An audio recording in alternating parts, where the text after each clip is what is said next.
Selamat malam promo semua. Gimana hari ini? Mending sini aja dulu deh, istirahat sejenak. Memen ada film keren banget nih. Sayang banget kalau kalian sampai nggak nonton. Judulnya The Journey to Mysterious Island.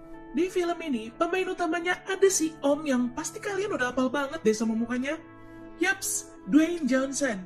Dia meranin jadi Hank Parsons, yang juga sebagai mantan pemecah kode dari Angkatan Laut. Dan ada juga Josh Hutcherson yang meranin jadi Sean Anderson. Dia ini anak tirinya Hank. Dia pengen banget nyari kakeknya yang hilang di Pulau Misterius. Oke deh, nggak usah pakai lambreta caca lagi deh ya. Sebelum lanjut ke alur cerita lengkapnya, boleh dong klik tombol subscribe-nya dulu. Gratis kok. Kalau udah, yuk langsung aja kita ke alur ceritanya. Di pembukaan scene ini, ada si Sean yang masih berumur 17 tahun, lagi dikejar-kejar sama pak polisi nih. Sampai akhirnya dia ketangkep. Dipanggil lah si Hank. Hank dikasih tahu kalau si Sean ngebobol pusat kendali satelit. Wadaw. Kelihatannya hubungan mereka kurang baik tuh ya. Mungkin karena Hank cuma ya tirinya. Besoknya, pas Sean lagi nyoba mecahin kode yang dia dapat dari hasil ngebobolnya semalam, Hank masuk ke kamarnya. Karena Hank jago mecahin kode, dia mau bantuin Sean. Akhirnya Sean bilang, beberapa malam kemarin dia dapat sinyal radio misterius gitu. Tapi peralatan dia nggak mampu buat nangkep sinyalnya lebih kuat. Jadi dia ngebobol fasilitas satelit buat memperkuat sinyalnya. Ya udah, di situ Hank nawarin buat mecahin kode ini bareng-bareng. Ternyata kode itu nunjukin tentang suatu pulau misterius yang selama ini dicari sama orang-orang, mengarah ke 3 buku: Treasure Island, Gulliver's Travels, dan Mysterious Island. Hank berhasil mecahin peta tersembunyinya. Ternyata digabungin dari ketiga buku itu. Dari titik koordinatnya, berarti ada di lepas pantai Palau, di tengah-tengah Samudra Pasifik bagian selatan. By the way, Palau itu negara kepulauan yang gak jauh dari Papua ya Pramal. Ini si Sean mau pergi ke sana. Dan Hank awalnya gak ngizinin. Sean bilang, itu tentang kakeknya, Alexander Anderson, yang udah lama hilang. Dan dia harus ke sana. Akhirnya, Hank yakinin Liz, istri sekaligus ibu kandungnya Sean, biar diizinin bawa Sean nyari pulau itu. Ya, hitung-hitung biar dia juga bisa tambah deket kan sama anak tirinya. Sekaligus buat ngebuktiin ke Sean kalau pulau misterius itu tuh nggak ada. Nah, sampai nih mereka di pulau. Mereka nyari tour guide yang mau antar mereka ke pulau yang mereka cari itu. Ada sini tour guide, tapi dia nggak mau ke sana. Katanya nggak ada apa-apa di sana. Malah dia bilang itu tempat bahaya, banyak banget badai. Padahal udah ditawarin bayaran gede tuh, dia tetap nolak. Ada yang tertarik nih denger bayaran gede. Kapten Gabato. Dia nawarin wisata helikopter gitu. Awalnya mereka nggak mau. Pas Sean ngeliat Kailani, anaknya si Gabato, langsung mau loh dia. Tapi Kailani malah naikin tarifnya, jadi 3.000 US dollar. Oke lah, berangkat. Ngeri ya helikopternya. Wah, bener loh. Di depan mereka ada badai besar tuh. Masalahnya, titik koordinat yang mereka cari itu ya adanya di dalam badai itu.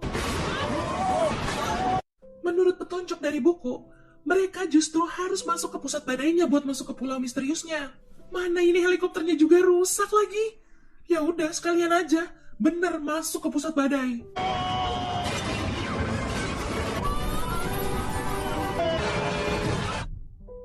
Sadar-sadar, mereka sekarang udah ada di pulau yang mereka cari. Gabato tiba-tiba teriak minta tolong. Dia kira kakinya putus, padahal kekubur pasir loh. Asli ngakak banget. Oke, lanjut. Mereka sekarang harus ngumpulin barang yang ada di pantai dulu nih. Mereka juga harus nyari persediaan buat selama mereka di sana, sama tempat berlindung juga. Sean nemuin semacam gua gitu. Ada kelabang segede itu loh. Tapi pas keluar dari gua itu, kayak masuk ke dimensi lain. Keren banget tempatnya. Anehnya ya, kupu-kupu di situ tuh ukurannya jadi jauh lebih gede dari biasanya. Tapi kebalikannya, gajah malah jadi mini banget. Sean ngeliat ada asap. Dia yakin itu asap dari api unggun yang dinyalain sama kakeknya. Capcus deh nih mereka nyamperin kakeknya Sean. Wow, ternyata yang mereka injek itu telur. Telurnya aja segitu, gimana yang punya? Nah kan bener, ada kadal berjumbai raksasa ganas di situ. Mau kabur nih mereka pelan-pelan. Si Gabato malah ngertakin telurnya lagi. Bahkan dia nyemplung masuk ke dalam telurnya. Udah deh tuh, dikejar mereka. ngalihin perhatian tuh kadal.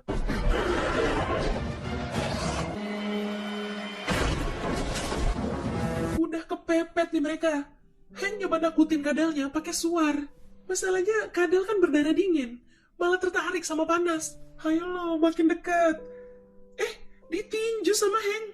Bukannya sakit, malah makin ngamuk itu kadal. Tiba-tiba ada yang bantuin mereka. Kelenger tuh kadal kena bogeman batang pohon. Ternyata itu Alexander, kakeknya Sean. Wow, bener dong ya berarti. Alexander ngajak mereka ke gubuk yang dia bangun dari bekas reruntuhan kapalnya dia dulu. Bener tuh, dia punya radio yang berfungsi.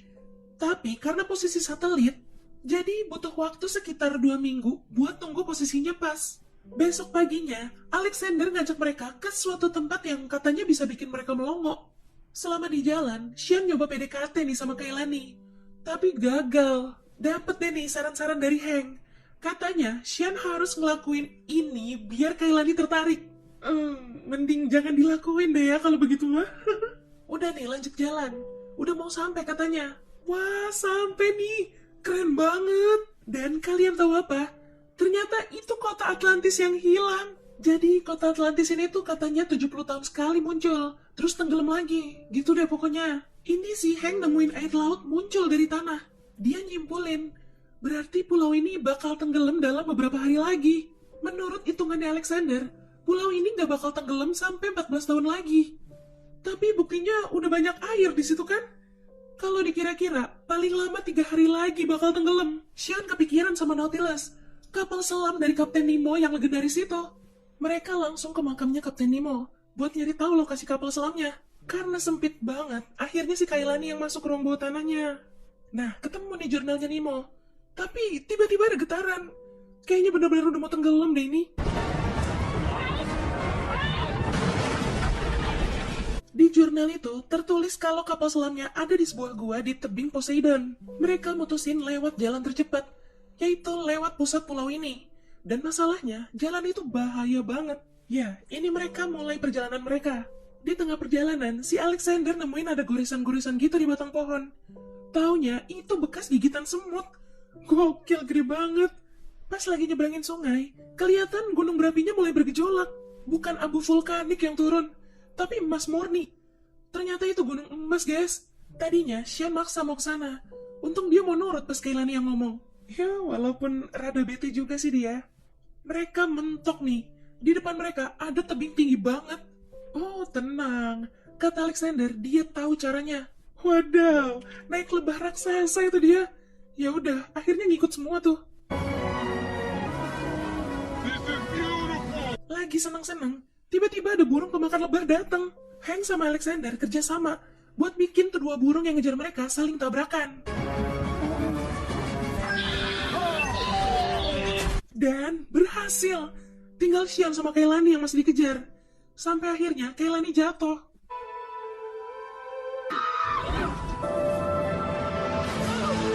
Untungnya masih ketangkep itu sama Sean. Abis itu Kailani diturunin. Sean mancing burungnya ngelewatin sarang laba-laba gede. Akhirnya nyangkut tuh burung di situ. Dia kesangkut juga. Jatuh dia. Kakinya terkilir. Malam itu mereka istirahat. Hank sama Alexander mau ngelurusin lagi nih kakinya si Sean. Buat bantu sedikit ngeringanin rasa sakitnya Sean, akhirnya si Hank nyanyiin sebuah lagu nih. Justru itu yang bikin mereka jadi makin akrab ya.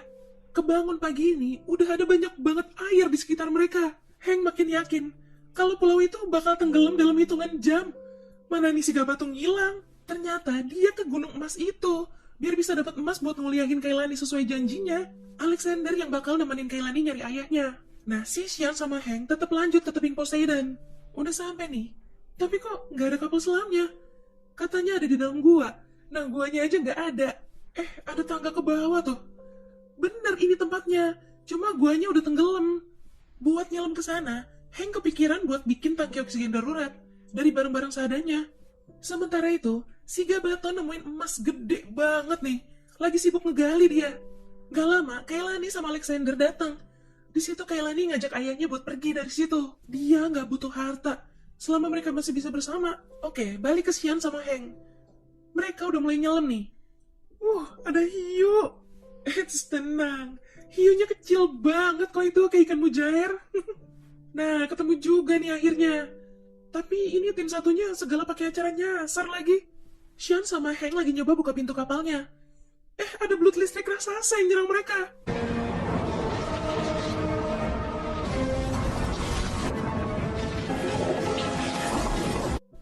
Berhasil kebuka. Pas banget tuh ya. Di sisi lain, ini mereka lagi nyari tahu arah utara itu yang mana.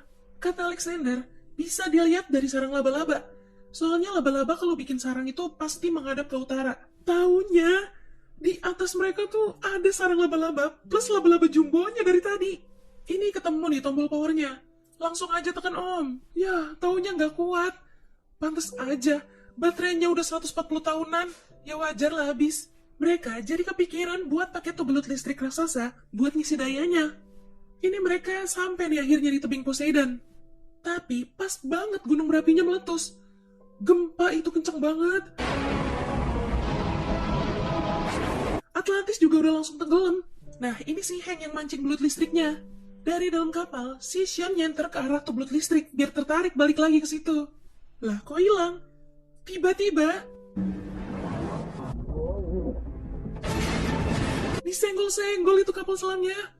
Hank udah ready banget ini, siap buat nombak. Pas tuh belut dateng, dia lempar tuh tombak yang udah diiketin kabel. Pas banget ke dalam mulutnya.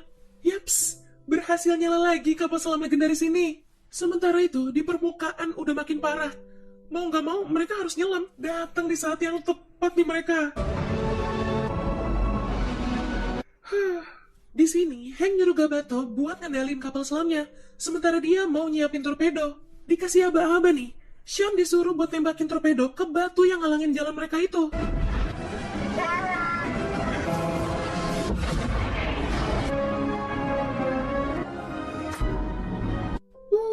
Mereka berhasil selamat.